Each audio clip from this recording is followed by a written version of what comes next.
Welcome to the Heavy Spoilers Show. I'm your host Paul, and after a 10-week long journey, we're now at the finale of Lovecraft Country. Throughout this video, we're going to be going over the entire episode and breaking down all of the Easter eggs and things that you might have missed. There will be heavy spoilers here, so if you haven't had a chance to check it out yet, then I highly recommend that you check out now. Please subscribe to the channel as we still have a lot of Lovecraft stuff to talk about after this video, and you definitely don't want to miss it. With that out of the way, thank you for clicking this. Now let's get into the breakdown. Okay, so episode 10 is titled Full Circle, and it's probably the most straightforward name so far. Everything comes full circle, but that doesn't mean it's pointless. Get it? Because circles don't have points. Never mind. There's a circle spell used at one point which reunites all of the Freemans around their worst ancestor Titus, and throughout the entry, circles pop up at several key points. The episode brings everything to a close and fulfills the prophecy that was laid out with the book Lovecraft Country. I wish I just used that as a plot summary because they pretty much spoiled the entire season in episode 8. However, there are a lot of things up in the air, and showrunner Misha Green has stated that she has ideas for a second entry, but sadly nothing has been confirmed yet. Now the book ends with the group going head to head with Captain Lancaster and Caleb, who Christina is based upon. He gets stripped of his powers, and Atticus, Montrose, Horatio, who is George's son, and basically all of the characters end up getting a happy ending, with the core group heading off on a road trip across America in the hopes that things will change. It's more of a hopeful and upbeat way to close things, with Montrose and Tick repairing their father and son relationship and forming a bond where they move in a new direction together as they build more pages in the travel guide. However, the season goes in a completely different direction, but we do get hints of this and actually open with a shot of the travel guide hinting at the way things ended in the source material. Now, as we know, the show is dealing heavily with the multiverse, so one can view the book as an alternate dimension, and this was even hinted at with the original protagonist being called Atticus Turner, whereas in the series he's called Atticus Freeman. The episode opens with the group returning from the observatory with Diana, and Atticus starts the spell to free her from the curse, which is when the Book of Names flips open and stops on the page of his birthmark. This causes Tick and Letty to faint, and they wake up in the Ancestral plane, which is a similar sort of aesthetic to what we saw in Black Panther. The Burning Lodge is an important place for the Freemans, as it's, well, the moment they became free, and it's also where the lineage of Titus Braithwaite will be carried on, and thus it's a pivotal scene which would lead to the events that we see play out in the show. Now Atticus meets Hannah, whereas Letty, who's bearing his child, meets Hattie from last week. We discover that in order to hide them, Hannah created a spell which is the birthmark that Tick and his family all share. This in some ways backfired though, and actually also created this ancestral plane for all of them in which they could find sanctuary spiritually. Hannah states that every night she would end up in the ancestral plane and that she initially believed that this was hell. She soon learned to wield it though, and it became somewhat of a paradise. Now as we know, all her descendants come here, and I believe that this symbolises generational pain. It's something that we've talked about throughout the season, and though I can't fully grasp it myself, a lot of people of colour who've been in touch with the show have stated that they feel like they're born into a world where they have the past and the pain caused by it constantly looming over them. This is very much the case here, and Hannah tried to rid herself of this, so she opened the Book of Names to seal it. At some point though, Hannah realised that the fire was a representation of the fire within her, and there were also hints of this in last week's episode when we heard Sonia Sanchez's poem Catch the Fire, which too is about fueling rage and pain in order to keep you going. Hannah has harnessed the fire and created a binding spell, and both Tick and Letty learn that they must sacrifice him in order to fully deliver it. And there are some excellent scenes here, and Atticus reunites with his mother and she tells him that he has the best parts of both George and Montrose. We don't learn who the true father is just yet, but the fact that they leave it ambiguous makes me think that it is likely George. There's very much this idea of sacrificing oneself in order to make sure that the future can be better, and it's something that we as humans often have to deal with. Now though we aren't out here performing incantations like the people in the show, I love that this series has been laced with the idea that the older generation almost have some sort of duty to try and make things better for the younger ones, and it's something we should all strive for at some point. They stand around Diana and heal her, though she loses her arm in the process, which, as we guessed, leads to her being the woman in the future with the robotic limb. I also love that Diana has solar system pajamas, as her mother of course is heavily interested in astronomy. Now they debate the plan back and forth, as it involves Tick having to put himself in the firing line. They actually state they wish to rob Christina of her magic, which I appreciate as it's what they do in the source material. Tick and Letty head to Titus's vault, and along the way he puts his hand over a panel which is holding his Shoggoth. As many of you pointed out, this Shoggoth is actually black, and I love how it shows that he too can wield the power that was once exclusively only available to white people. In the basement they summon Titus using the resurrection spell, and Hannah arrives too. Titus sees himself as an awfully kind man and states that he gave Hannah more than any other black person had. I think this is a reference to the section in the book in which Caleb pays Montrose money in retribution for how his family treated theirs. Caleb views this as doing Montrose a favour, when in reality Montrose and his family were owed a lot more than money. This is something that's often brought up in the case of reparations, and it's estimated that, due to the system, African Americans lost out on $1.4 trillion. Thus, we aren't really doing them a favour by just paying them back, and it's what they should have had in the first place. Now I could just be reading into that, but you know I love the source material, and any connection to that I can make with the show, I always try and do it. Now Titus escapes and goes to Christina, which causes her to crash the car. However, due to her invulnerability spell, she's okay. We see that she never gave one to Ruby, and get further hints towards their relationship dynamic.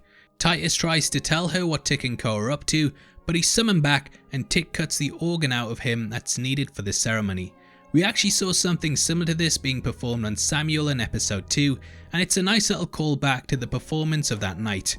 Now Titus gets snapped, and along with the rest of the descendants, they fade to ash. I think this is actually a nod to the Bible, namely the verse ashes to ashes, dust to dust, which is often used as a symbolism of death. Now this resurrection spell is important, as I actually think that it's a way in which Atticus can be brought back. From what we see of Titus, he is able to escape and move around, and it is possible that Atticus could return through this method.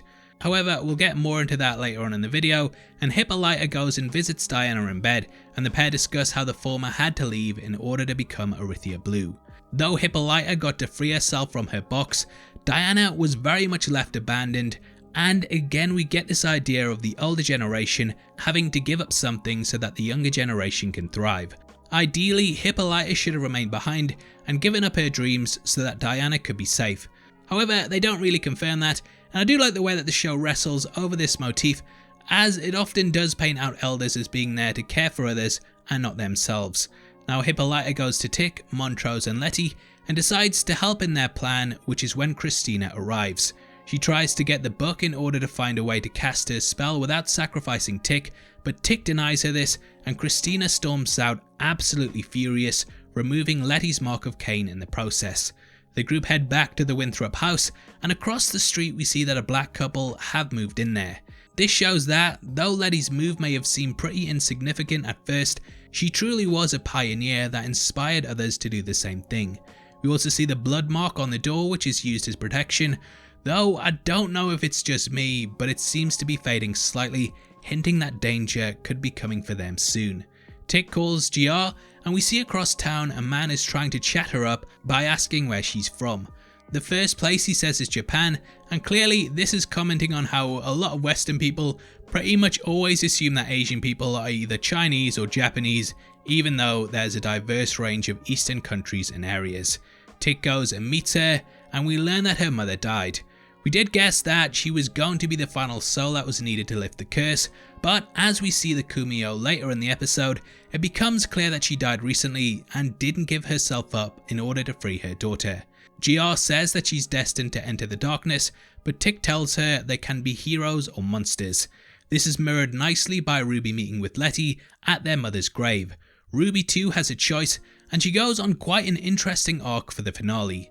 Letty admits that she didn't go to their mother's funeral because she was in jail at the time and regrets the way their family were.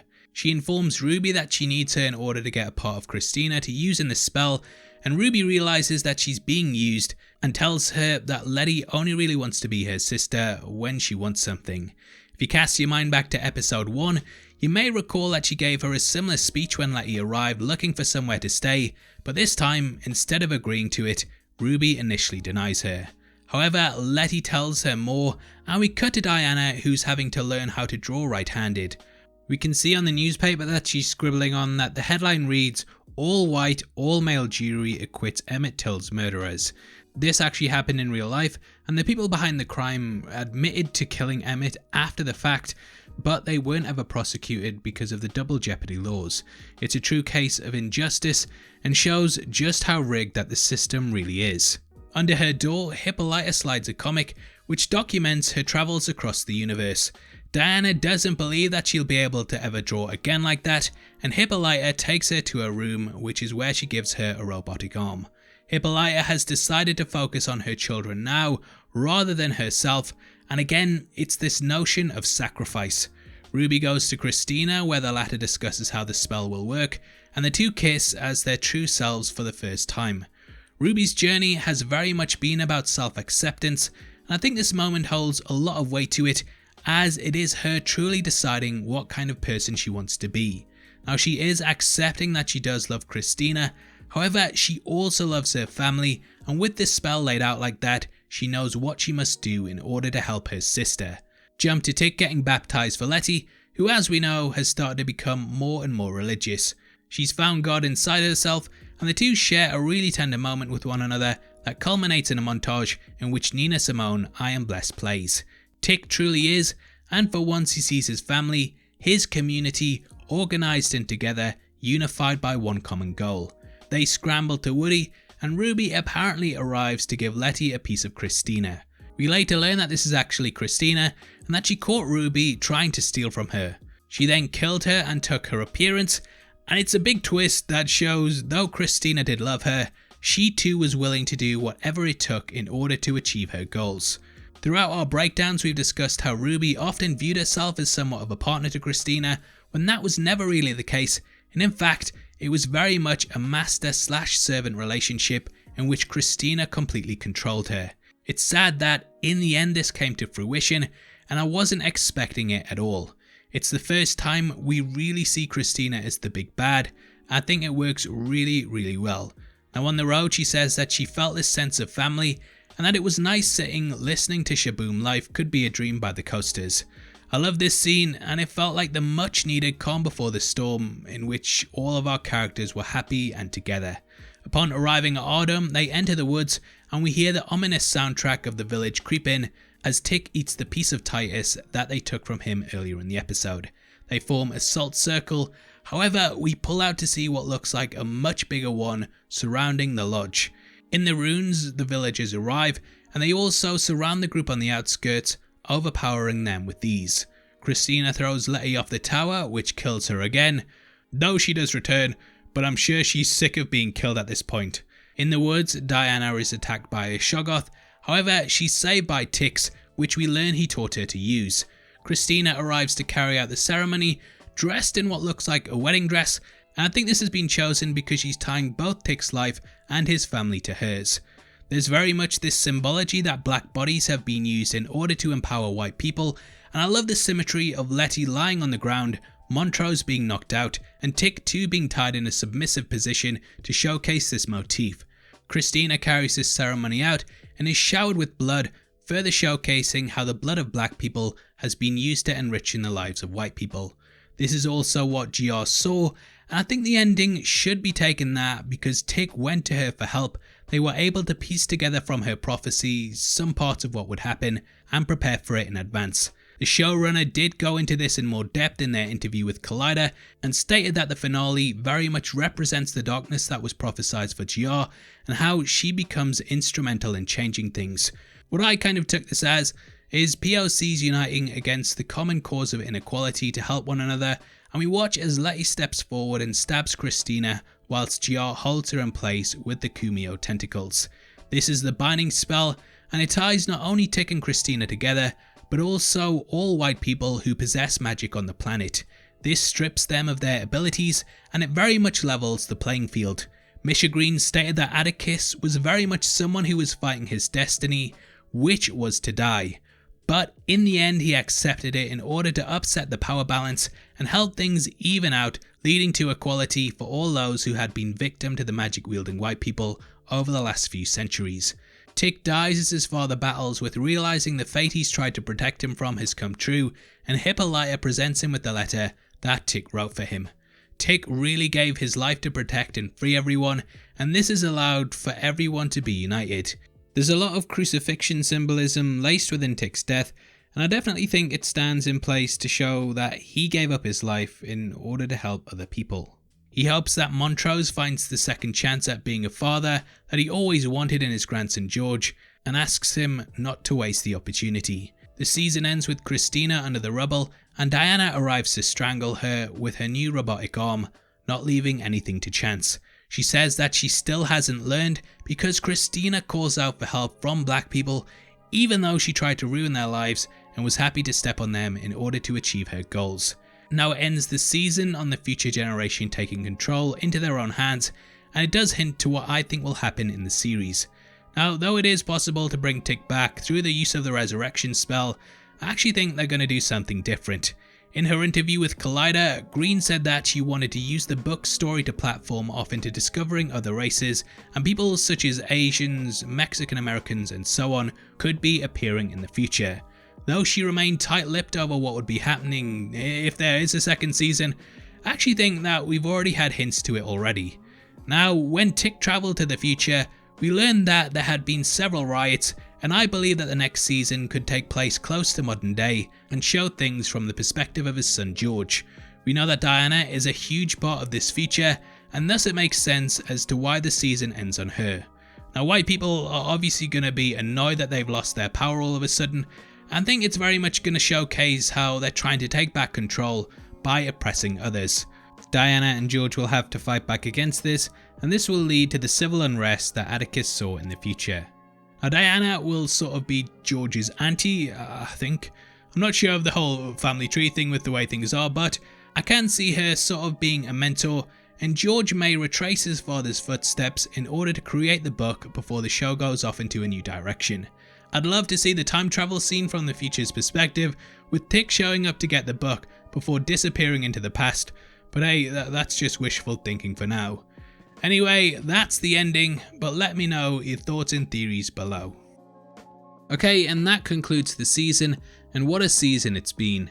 I think this show has been such an eye-opener in terms of bringing things to the forefront that aren't ever really discussed in TV shows or the media. Whether it's the Korean War or the Tulsa Massacre, this has put things out in the open that deserve attention, even though unfortunately they don't really get it.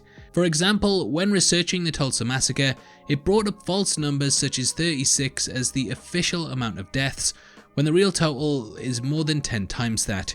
It shows things need to change, and that there's a lot of ways we can do this, such as acknowledging history and holding ourselves to account to make sure it doesn't happen again. Now, on top of being educational, Lovecraft Country is also an incredible fantasy journey that's touched upon several genres and honestly made some of the best entries in them that I've seen for a long time. Whether it was the horror elements, the riffs on Indiana Jones, sci-fi or time travel, it expertly pulled these off, and it's a credit to the creative team and cast that the show managed to constantly change the way it worked whilst also keeping things consistent. I absolutely loved it. And also, thank you everyone each week for dropping your comments and feedback on the videos, which has helped me to improve my perspectives, understand the context better, and though I still feel like I'll never fully grasp certain things, I appreciate people explaining them. Now obviously, I'd love to hear your thoughts on the episode and season, and again, thank you for contributing so much. You're the best, and if you missed any of our videos, then make sure you check them out after this. If you want to support the channel and get to see content early, then please consider clicking the join button below. You can also come chat to us on our Discord server, linked in the description, or at Heavy Spoilers on Twitter. Thanks for making it until the end of the video. You've been the best, I've been Paul, and hopefully I'll see you next time. Take care, peace.